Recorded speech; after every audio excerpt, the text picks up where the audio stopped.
Captain Li Jiwan floated in the darkness of space, watching the enemy fleet through her ship's sensors. The silent thunder was invisible to most detection systems, hidden behind layers of advanced stealth technology that humanity had spent decades perfecting. But what she saw through the view screen made her blood run cold. 50 massive ships moved through the void like predators hunting prey. Each one was 3 times larger than Earth's biggest battleship. Their hulls gleamed with an unnatural blue light, and strange energy patterns danced across their surfaces. These were Cytherian vessels, belonging to the most powerful empire the galaxy had ever known. "Captain," whispered her communications officer, Bei Sujin, "they're heading straight for Earth." Li Jiwan had served in Earth's Deep Space Reconnaissance Division for 15 years. She had seen many alien ships before, but never this many Cytherian vessels in one place. The Dominion rarely needed to send more than one ship to destroy an entire world. 50 ships meant they expected serious resistance. The problem was that most people on Earth had no idea what was coming. Back on Earth, Admiral Park Min-ho sat in his office deep beneath the Pacific Ocean. The hidden military complex had been built in secret over the past 30 years. Above the waves, the world continued as normal.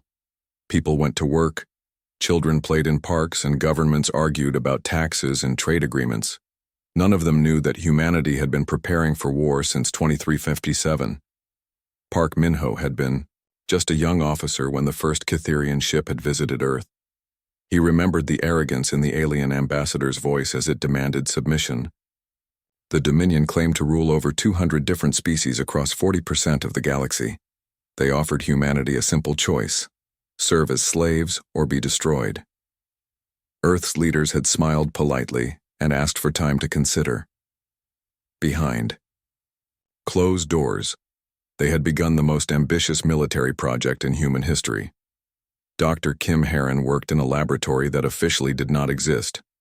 For the past 25 years, she had been studying every piece of Cytherian technology that humanity could acquire. Sometimes they bought broken ship parts from scavengers. Other times, reconnaissance teams like Captain Lee's brought back samples from abandoned battlefields. What Heron had discovered changed everything. The Cytherians were not as advanced as they appeared. Their technology was powerful but simple, like a hammer compared to a surgical knife. They relied on brute force rather than clever engineering. Their shields could stop most weapons in the galaxy, but they had one weakness that no other species had ever exploited. Heron had shared her findings with engineer Bei Wujin, a quiet man who had revolutionized human weapons technology. Together they had developed something the galaxy had never seen before: quantum fold weaponry that could attack matter at the subatomic level. Commander Choi Tae-yong tested these new weapons every day. He piloted humanity's most advanced fighter, a sleek craft that could fold space around itself and appear anywhere within a light year in seconds. The technology was based on theories that alien scientists had dismissed as impossible, but humans had always been good at doing impossible things. The Cytherian fleet continued toward Earth, unaware that they were being watched. Their commander, a being called Destroyer Vothmak, had crushed 17 civilizations without losing a single ship. He expected the humans to surrender as soon as they saw his fleet.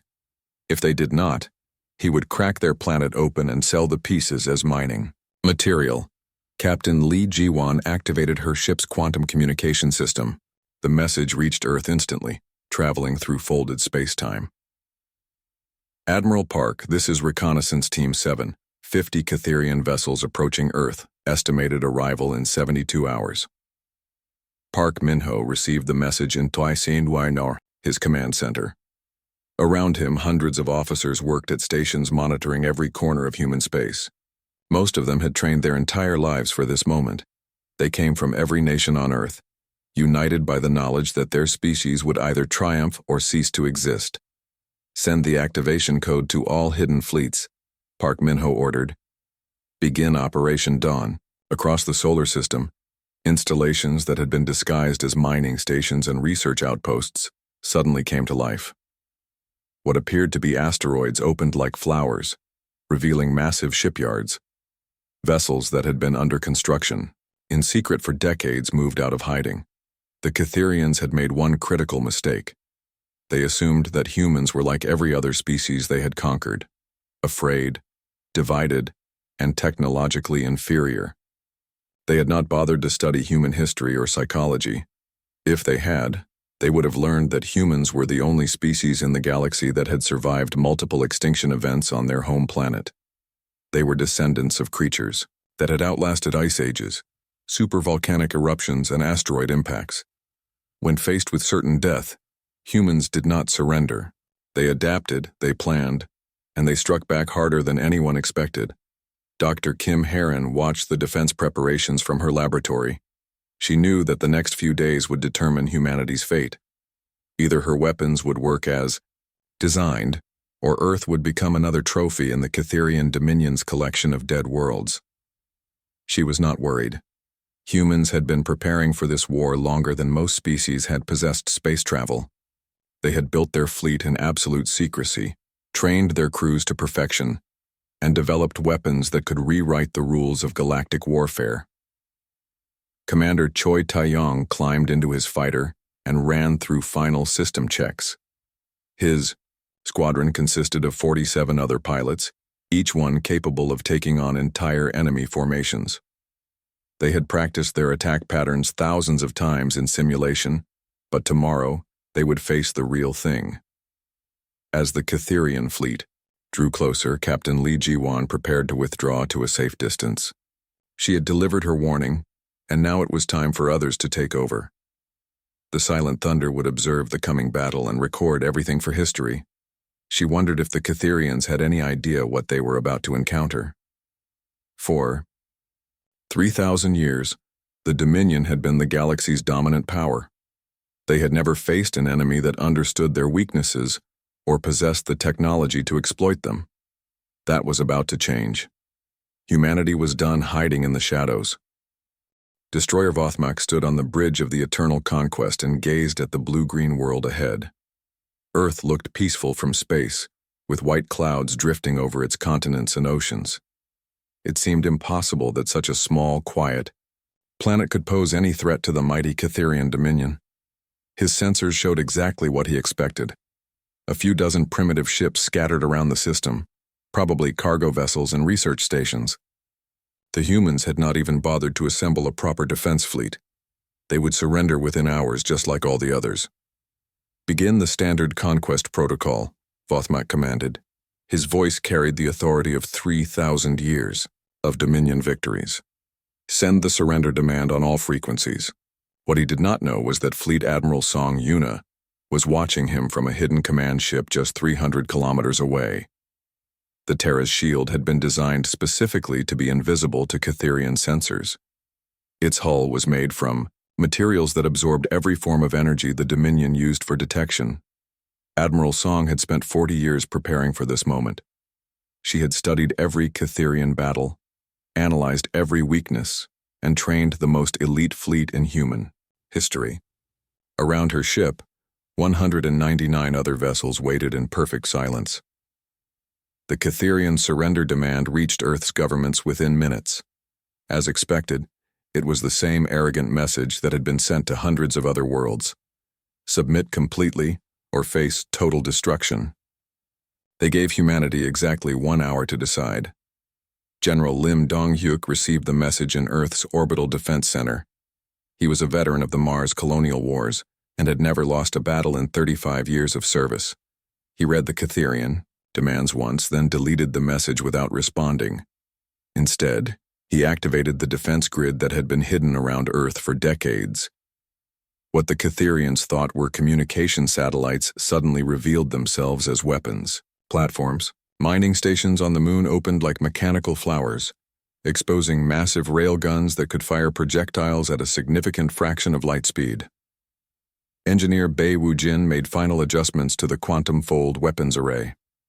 His laboratory was located inside a hollowed-out asteroid, completely invisible from outside. The weapons he had created did not just destroy enemy ships. They attacked the very atoms that held matter together, causing targets to simply stop existing.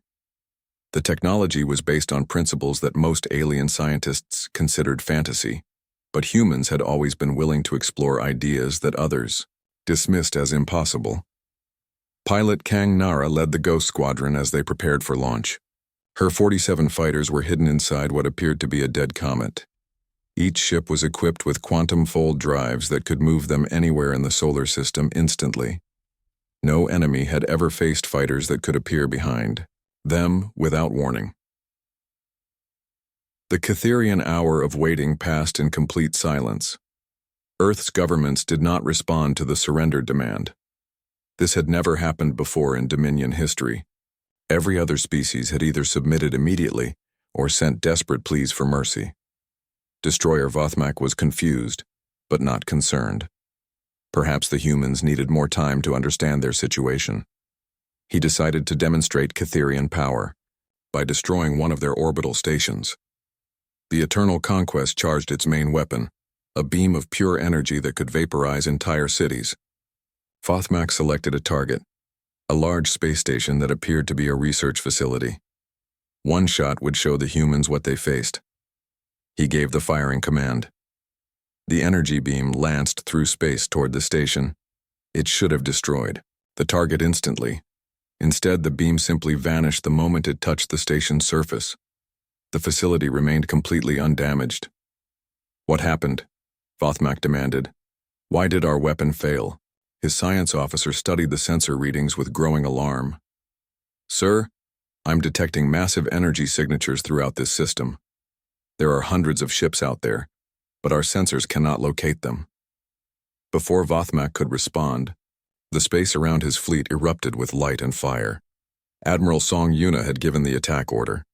200 human ships decloaked simultaneously, appearing from what seemed like empty space. They had been there all along, waiting for the perfect moment to strike. The Catherian formation was already broken. Human ships had materialized inside their defensive positions, making it impossible for the Dominion vessels to support each other. It was like trying to fight an enemy that could walk through walls and appear anywhere at will. Commander Choi Tai-yong led the first fighter strike. His squadron folded space around themselves and emerged directly behind the largest Catherian battleship. Before the enemy could react, 48 human fighters opened fire with weapons that should not have been possible. The quantum fold torpedoes passed through the Catherian shields as if they were not there. Each weapon struck at the subatomic level, breaking apart the very matter that composed the enemy hull. The massive battleship began to come apart atom by atom, its crew helpless to stop the process. Pilot Kang Nara attacked from a different angle, her squadron appearing above the Catherian flagship. Her fighters moved like a swarm of deadly insects, too fast and too unpredictable for the enemy weapons to track. Each time the Catherians tried to lock onto them, the human ships would vanish and reappear somewhere else. Dr. Kim Heron watched the battle from her hidden laboratory. Her years of research were finally being tested in real combat. The Catherian shields, which had protected them for millennia, were completely useless against human weapons. The enemy's powerful energy beams could not penetrate human defensive systems. It was exactly as she had predicted. The Catherians were like ancient warriors trying to fight modern soldiers. Their technology was impressive but crude. They had never needed to innovate because brute force had always been enough. Destroyer Vothmak could not believe what he was seeing. His fleet, which had conquered star systems and destroyed entire civilizations, was being torn apart by ships that seemed to exist outside the normal laws of physics. His most powerful weapons had no effect on the human vessels, while every human attack devastated his forces. "Retreat," he ordered. "All ships withdraw immediately." But it was too late. The human fleet had surrounded them completely. Every time a Catherian ship tried to escape, human fighters would appear in its path. The quantum fold drives allowed humanity's forces to be everywhere at once, cutting off every possible retreat route. Admiral Song Yuna coordinated the attack from her command ship. She had trained for this battle her entire career, and everything was proceeding exactly as planned. The Catherians fought with the desperation of beings who had never known defeat, but their weapons and tactics were thousands of years out of date. Within 6 hours, the mighty Catherian fleet was reduced to debris. Only the Eternal Conquest remained, intact, its systems disabled by weapons that attacked its very atomic structure. Destroyer Vothmak found himself the prisoner of creatures he had dismissed as primitive animals. Captain Lee Jaiwan observed the aftermath from her hidden position. The battle had been so one-sided that it barely qualified as a fight. Humanity had not lost a single ship, while the Catherians had been completely destroyed. She wondered what would happen when news of this defeat reached the Dominion capital. For 3,000 years, no one had successfully challenged Catherian power. Now a species they had never considered a threat had wiped out an entire fleet without suffering any casualties. The galaxy was about to learn that humanity was far more dangerous than anyone had imagined. Supreme Overlord Vextharan had ruled the Catherian Dominion for over 2,000 years. In all that time, he had never received a report like the one that now lay before him on his crystal desk. The destruction of Destroyer Vothmak's fleet seemed impossible, yet the evidence could not be denied. The humans had done more than simply defeat a Catherian force. They had made it disappear completely, leaving no survivors and no intact ships to study. It was as if the fleet had been erased from existence by some unknown power. Vextharan stood in his throne room atop the highest tower on Kith Prime, the capital world of the Dominion. Through the massive windows he could see the sprawling city below, with its gleaming spires and floating platforms. For 3 millennia, this world had been the center of galactic power. No enemy had ever threatened it, but now he faced an opponent that seemed to possess capabilities beyond anything the Dominion had encountered. The humans had remained hidden for decades, studying Catherian weaknesses while developing weapons that could penetrate the Empire's strongest defenses. Mobilize the entire fleet, Vextharan commanded. Every ship, every weapon, every warrior. We will show these creatures what it means to challenge the Dominion. On Earth, Admiral Park Minho received intelligence reports from across the galaxy. Catherian forces were moving from every corner of their territory, converging on human space. The Dominion was gathering the largest armada in galactic history, 10,000 ships carrying enough firepower to destroy entire star systems. Park Minho was not intimidated. He had been expecting this response. The destruction of one Catherian fleet was just the beginning of a much larger plan. Activate Operation Nightfall, he ordered. All units proceed to designated targets. Dr. Shin Minji worked in a facility that specialized in understanding alien psychology and warfare. For 20 years, she had studied every aspect of Catherian society, from their military tactics to their deepest fears. What she had learned would be just as important as any weapon in the coming battle. The Catherians were not just arrogant. They were psychologically dependent on their image of invincibility. They had ruled for so long without serious challenge that they had forgotten how to adapt to unexpected threats. Their entire society was built on the belief that they were superior to all other forms of life. Dr. Shin had developed a plan to exploit this weakness. While human weapons attacked Catherian ships, human transmissions would attack Catherian minds. Captain Nam Junho commanded humanity's newest and most powerful vessel, the Terra's Wrath. The ship was 3 kilometers long and carried weapons that could reshape matter at the molecular level. It had been built in absolute secrecy over the past 15 years, using technology that pushed the boundaries of what was physically possible. Unlike traditional battleships, the Terra's Wrath did not rely on heavy armor or massive guns. Instead, it was designed around a single revolutionary system, a quantum reality manipulator that could alter the fundamental laws of physics in a limited area around the ship. Commander Yu Jinwu led humanity's ground assault forces. His troops were equipped with technology that allowed them to teleport directly onto enemy worlds, bypassing all orbital defenses. Each soldier carried weapons that could disintegrate matter at the atomic level, making traditional armor and fortifications useless. The assault forces had trained for urban warfare on alien worlds, studying detailed maps of every major Catherian stronghold. They knew exactly where to strike to cause maximum damage to enemy command structures. The Catherian armada reached the edge of human space after 2 weeks of travel. Supreme Overlord Vextharan himself led the fleet aboard his personal dreadnought, the Infinite Dominion. The massive ship was 5 kilometers long and carried enough weapons to level continents. What Vex Theron found waiting for him was not what he expected. Human ships appeared throughout the Catherian formation simultaneously, materializing from what seemed like empty space. But these were not the same vessels that had destroyed Vothmak's fleet. These ships were larger, more advanced, and armed with weapons that defied all known laws of physics. The battle began immediately. Catherian energy beams lanced through space, seeking human targets. Most of the shots simply passed through the human ships without causing any damage, as if the vessels existed in a different dimension. Human weapons responded with devastating effect. Quantum torpedoes tore apart Catherian hulls at the subatomic level. Reality manipulation fields caused enemy ships to experience different laws of physics, making their engines fail and their weapons backfire. But the real shock came when Dr. Shin Minji's psychological warfare began. Human transmissions flooded every Catherian communication channel. The messages revealed detailed knowledge of Dominion history, military secrets, and personal information about individual commanders. The humans demonstrated that they had been watching and studying Catherian society for generations. "You are not fighting primitives," the broadcast announced in perfect Catherian language. "You are fighting a species that has been preparing for this war since before your current emperor was born. We know your tactics, your weaknesses, and your fears. You cannot win because we understand you better than you understand yourselves." Time drain. Psychological impact was immediate.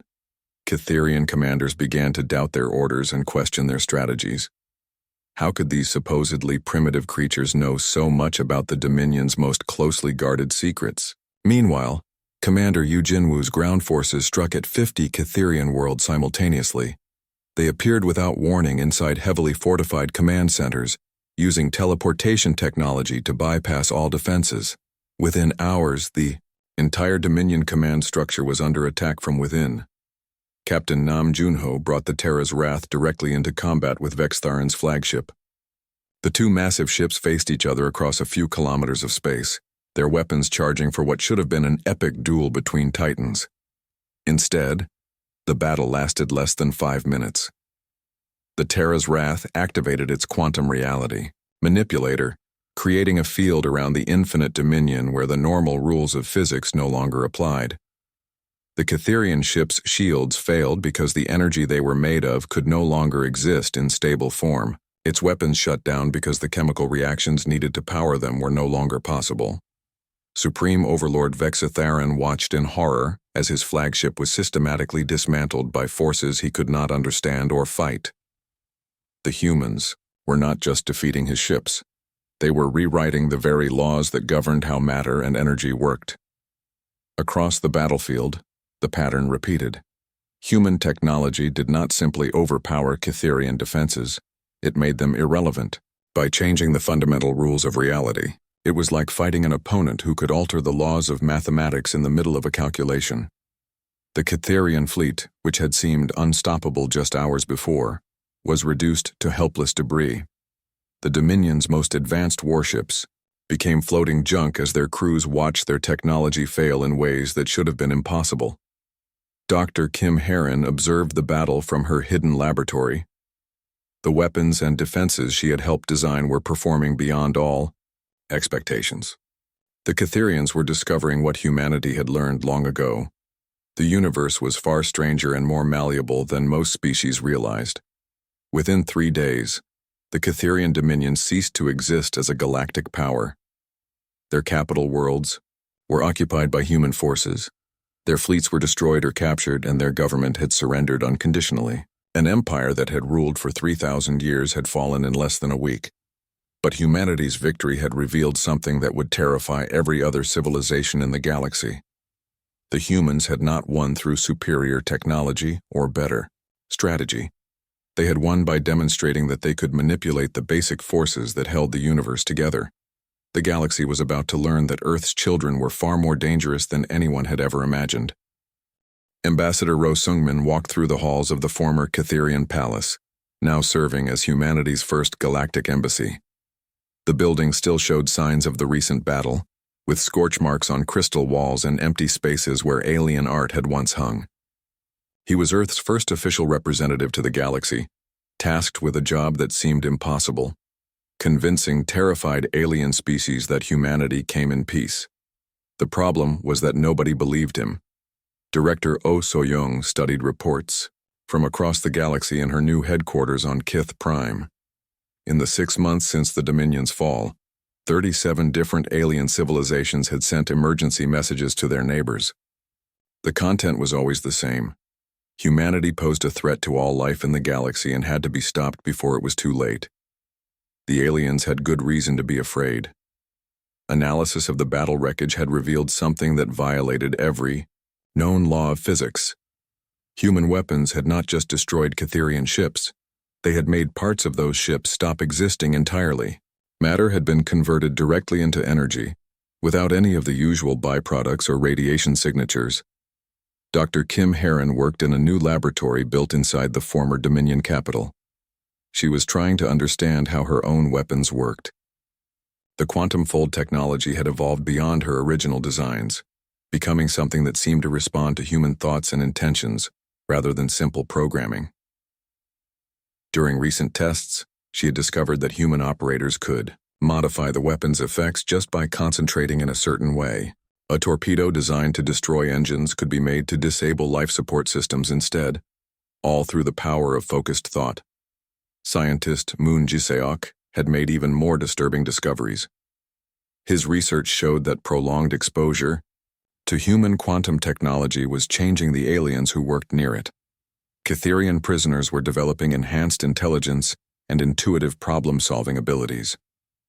Some could even perform simple reality manipulation without any mechanical assistance. The implications were staggering. Humanity was not just using advanced technology. They were somehow connected to the fundamental forces that governed the universe. Their presence was literally changing the physics of the space around them. Admiral Ko Hyun-woo commanded humanity's rapid expansion fleet as it moved to secure former Dominion territories. His ships could travel faster than any previous technology allowed, folding space-time around themselves to cross vast distances instantly. But the aliens they encountered were fleeing rather than fighting. Entire civilizations were abandoning their homeworlds rather than risk contact with humans. The Nexus Collective had issued a galaxy-wide warning declaring humanity a reality plague that threatened the natural order of existence. The crystal hierarchies had gone even further, sealing their borders with energy barriers designed to prevent human quantum effects from reaching their territory. They called humans chaos bringers and claimed that contact with them would lead to the destruction of rational thought. Ambassador Rowe tried to arrange peace talks with the Void Runners, a nomadic species known for their diplomatic skills. The Blocker meeting lasted exactly 3 minutes. The alien representative took one look at the quantum distortions around Rowe's ship and fled without saying a word. "They think we're monsters," Rowe reported to Earth during his next communication. "Every species in the galaxy believes that we're going to destroy them just by existing in the same space." Director Oh So-young faced a crisis that military victory could not solve. Her galactic integration project was supposed to bring human and alien civilizations together in peaceful cooperation. Instead, she found herself managing the expansion of human territory as aliens abandoned entire star systems rather than share them with humanity. The fear was not entirely irrational. Human colonies were indeed changing the space around them, in measurable ways. Physical constants like the speed of light and gravitational strength remained the same, but the relationship between matter and energy was becoming more flexible. Reality seemed more responsive to conscious intent in areas where humans had established a significant presence. Admiral Ko's exploration teams discovered that some abandoned alien worlds were showing signs of these changes, even though no humans had ever lived there. The quantum effects were spreading somehow, carried by particles or energy patterns that normal science could not detect. Scientist Moon Ji-seok published a research paper that sent shockwaves through human leadership. His data suggested that humanity was not using technology to manipulate reality. Reality was manipulating itself in response to human consciousness. "We are not the cause," he wrote. "We are the catalyst. Our presence triggers changes that were always possible but never activated. The universe is evolving, and we are somehow connected to that process." Dr. Kim Heron read Moon's paper 3 times before she understood its implications. Humanity had not invented quantum consciousness integration. They had discovered it, or perhaps it had discovered them. The technology worked because humans were naturally compatible with whatever force controlled the basic structure of reality. This explained why alien species could develop similar abilities after exposure to human quantum fields. The potential existed in all consciousness. Humans had simply learned to access it first. But Moon's research raised an even more disturbing question. If humanity could unconsciously reshape reality, what would happen as their population spread across the galaxy? Would the fundamental laws of physics remain stable, or would they continue to evolve in response to human presence? The galaxy's remaining powers had apparently decided not to wait for an answer. Intelligence reports reached Earth indicating that the Nexus Collective, Void Runners, Crystal Hierarchies, and 12 smaller civilizations were forming an unprecedented alliance. They called themselves the Reality Defense Coalition, and their goal was simple: contain or destroy humanity before human consciousness could corrupt the entire universe. Admiral Park Min-ho reviewed the intelligence from his command center beneath Earth's oceans. The coalition was assembling the largest military force in galactic history. They were even recruiting species that had been enemies for centuries, united by their shared fear of human quantum effects. "Sir," reported his aide, Captain Yoon Seo-jun, "our deep space monitors have detected massive fleet movements. They're positioning forces around every major hyperspace route leading to human territory. It looks like they're planning a complete blockade." Park Min-ho studied the tactical display. The aliens were making the same mistake the Catherians had made. They assumed that human technology followed the same rules as their own. A conventional blockade could not stop ships that could fold space-time around themselves and appear anywhere in the galaxy instantly. But Director O's report suggested a different problem. The aliens were not trying to destroy humanity through military force. They were trying to isolate human-controlled space to prevent quantum contamination from spreading. Further, Ambassador Rowe received a formal message from the Reality Defense Coalition.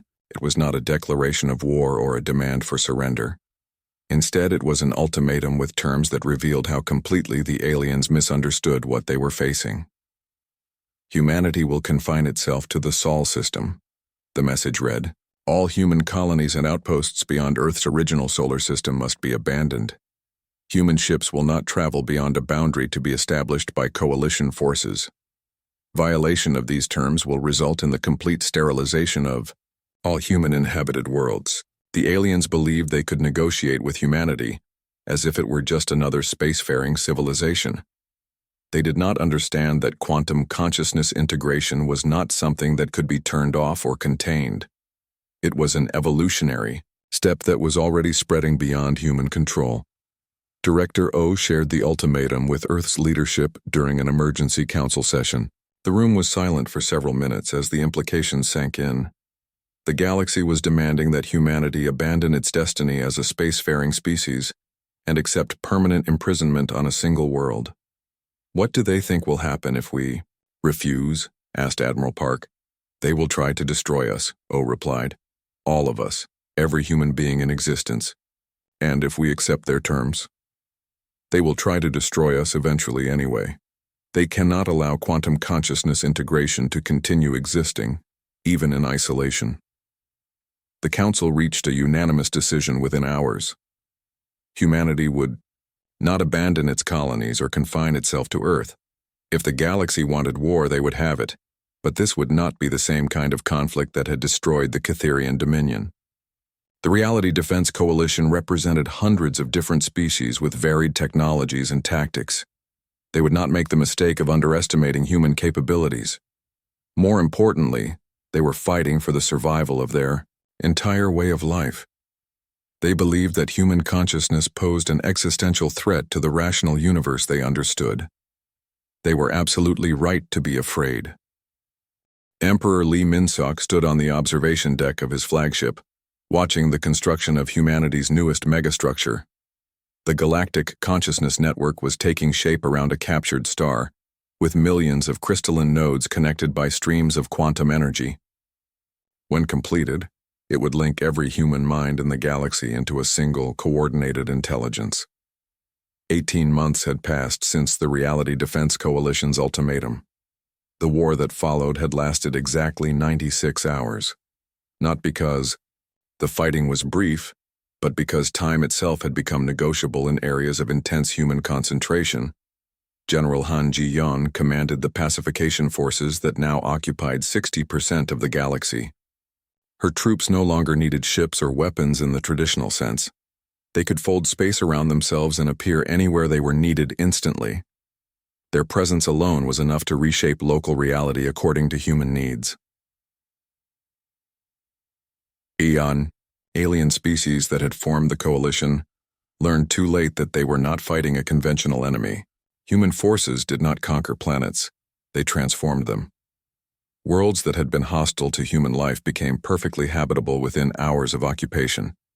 Atmospheres changed composition, gravity adjusted to human preferences, and even the color of sunlight shifted to match Earth's spectrum.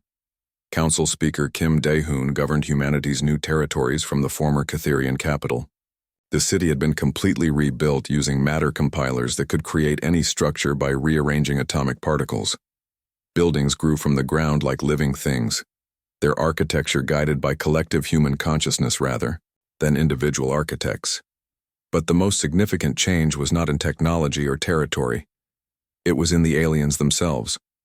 Dr. Kim Heron had documented the transformation process in her research stations across human space.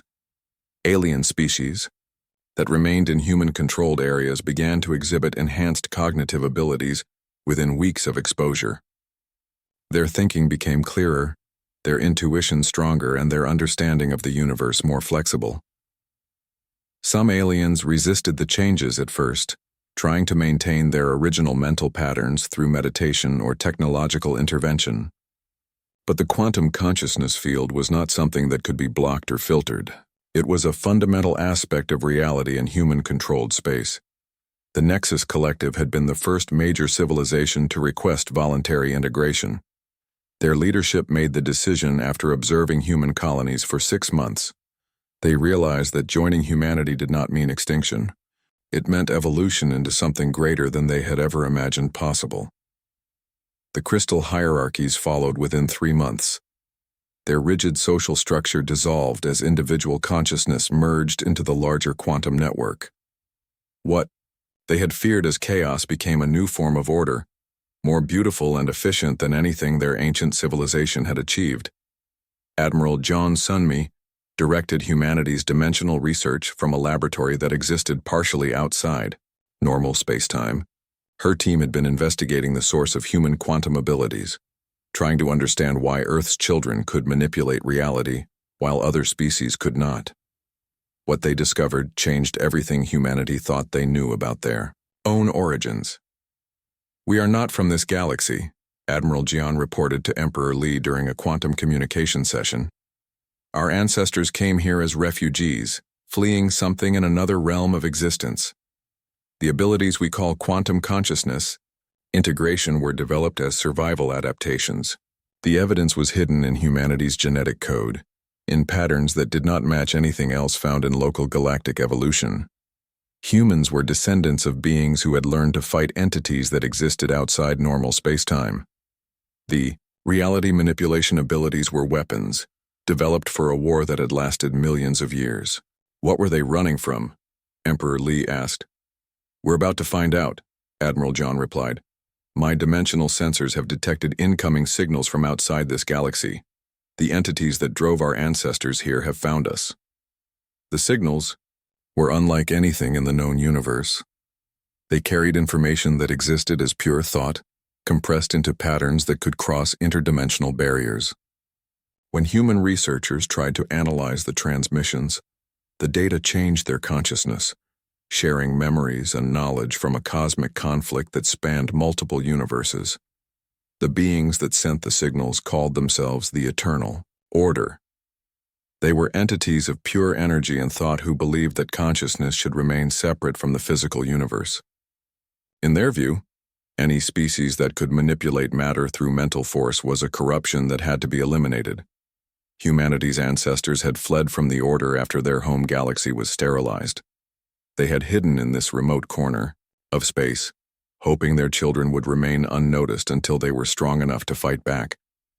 But the fall of the Catherian Dominion had created quantum disturbances that reached across interdimensional space. The Order had detected the signature of their ancient enemies and was coming to finish what they had started eons ago. Emperor Lee Min-seok called an emergency session of the Galactic Assembly. Representatives from 200 species gathered. In the quantum communication network, their consciousness temporarily linked into a single planning intelligence. For the first time in galactic history, different civilizations could share thoughts directly rather than relying on imperfect translation. "We face an enemy that makes the Catherian Dominion look like children playing with toys," Lee announced. "The beings that are coming can exist as pure consciousness. They can manipulate entire star systems through thought alone. They have destroyed thousands of galaxies over millions of years." The assembled representatives processed this information with the enhanced cognitive abilities that human presence had given them. What should have caused panic instead produced a calm determination. The quantum consciousness network had made them more than the sum of their individual species.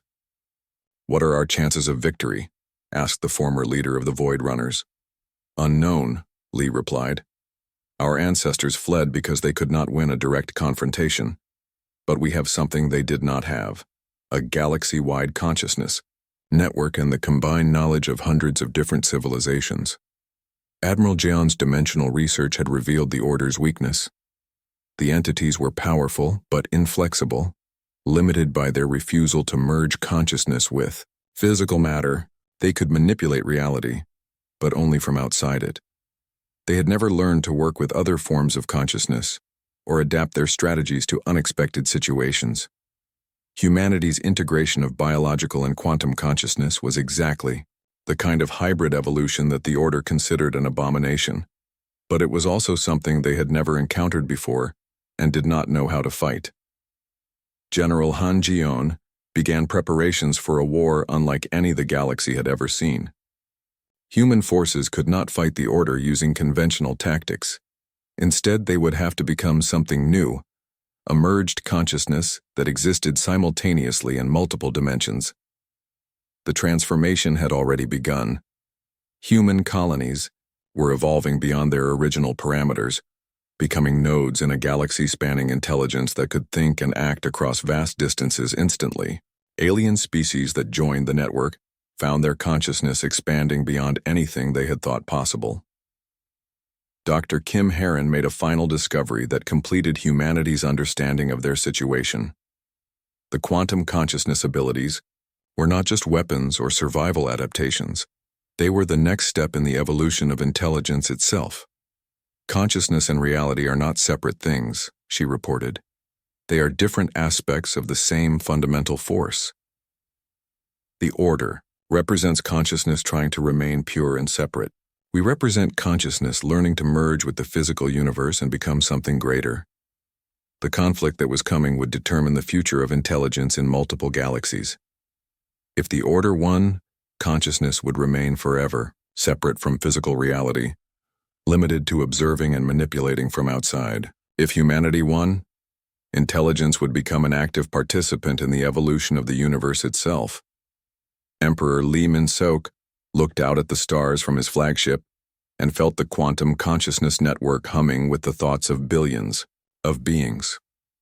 They had become something that had never existed before, a galactic intelligence capable of rewriting the laws of physics through collective will. In the distance, reality began to ripple as interdimensional portals opened.